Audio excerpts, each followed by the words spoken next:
तो उत्तर प्रदेश की राजनीति में नारों की जंग तेज हो गई है। मुख्यमंत्री योगी आदित्यनाथ और समाजवादी पार्टी के प्रमुख अखिलेश यादव के नारों का जवाब देते हुए अब बहुजन समाज पार्टी की सुप्रीमो मायावती ने एंट्री ली है और नया नारा दिया है।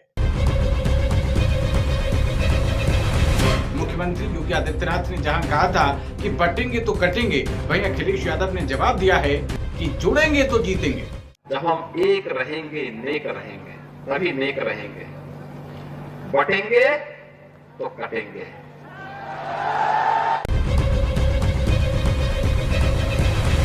अब मायावती ने इन दोनों नेताओं पर पलटवार करते हुए अपने समर्थकों को संदेश दिया है कि इन दोनों से दूर रहेंगे तो बचे रहेंगे। मायावती ने अपने समर्थकों को भरोसा दिलाते हुए कहा है कि बीएसपी से जुड़ेंगे तो आगे बढ़ेंगे। इस नारे के माध्यम से मायावती ने जनता को एकजुट रहने और सपा भाजपा से दूरी बनाए रखने का संदेश दिया है। वास्तव में होना ये चाहिए कि बीएसपी से जुड़ेंगे तो आगे बढ़ेंगे, व सुरक्षित भी रहेंगे।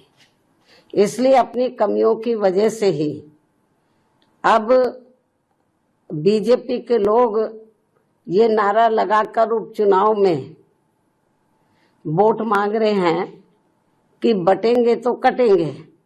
ये नारा लगाकर वोट मांग रहे हैं तथा वही सपा के लोग भी ये नारा लगाकर वोट मांग रहे हैं कि जुड़ेंगे तो जीतेंगे। जबकि इनकी आड़ में ये दोनों पार्टियां यहाँ के लोगों को केवल गुमराह कर रही हैं। इन नारों की आड़ में तो ये दोनों पार्टियां और इनके गठबंधन यहाँ के लोगों को केवल गुमराह कर रहे हैं, जिनसे इन सीटों के वोटरों को, मतदाताओं को सावधान रहना बहुत जरूरी है।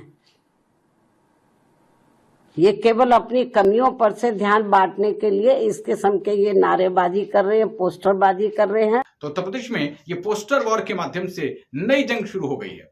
बीएसपी सुप्रीमो मायावती के बयान पर बीजेपी के प्रवक्ता राकेश त्रिपाठी ने प्रतिक्रिया देते हुए बयान दिया है। क्या बयान दिया है, आइए आपको वो भी सुनवाते हैं। बहुजन समाज पार्टी अपने स्थापना काल के बाद से सबसे ज्यादा खराब दौर में है और आज बहुजन समाज पार्टी उत्तर प्रदेश में पहली बार उपचुनाव में शिरकत करने जा रही है।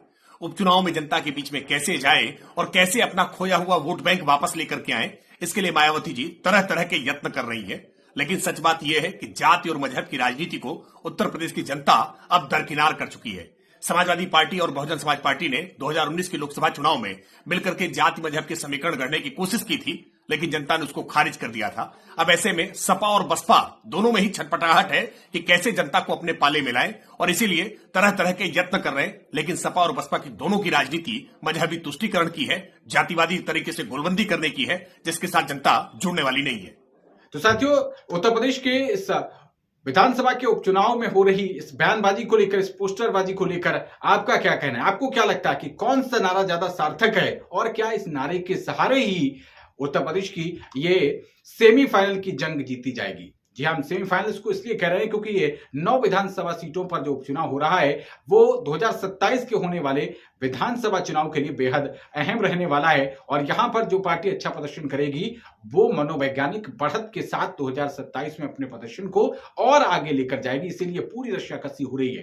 एक तरफ है अखिलेश यादव जो जुड़ेंगे तो जीतेंगे की बात कह रहे हैं और पीडीए के गठबंधन के साथ आगे बढ़ रहे हैं। पिछड़ा, दलित, अल्पसंख्यक की बात भी कह रहे हैं और इससे वो आदि आबादी भी कह रहे हैं और कहीं कहीं पर वो इससे अगड़ा भी कह रहे हैं। वहीं दूसरी तरफ योगी आदित्यनाथ ने इस जातीय गोलबंदी को खत्म करने के लिए धार्मिक एंगल का सहारा लिया है। उन्होंने बटेंगे तो कटेंगे का नारा देकर इन सभी जातियों का तोड़ निकालने के लिए हिंदुत्व के एजेंडे को अपनी धार दी है और हिंदुत्व के सहारे वो अपनी चुनावी नैया को पार लगाना चाह रहे हैं। और इसी बीच बहुजन समाज पार्टी की सुप्रीमो मायावती ने ये जो एंट्री ली है, उन्होंने इसको लेकर जो बयान दिया है, इस पर आपका क्या कुछ कहना है, हमको कमेंट बॉक्स में कमेंट करके बताइए। साथ ही अगर आप वीडियो फेसबुक पर देख रहे हैं तो हमारे पेज को लाइक कीजिए, फॉलो कीजिए, और अगर आप ये वीडियो यूट्यूब पर देख रहे हैं तो चैनल को सब्सक्राइब कर हमारी सपोर्ट कीजिए, जिससे कि हम आपको और अच्छे अच्छे वीडियो अब तक पहुंचा सके। फिलहाल इस वीडियो में इतना ही। बाकी तमाम बड़ी खबरों के लिए बने रहिए हमारे साथ। नमस्कार।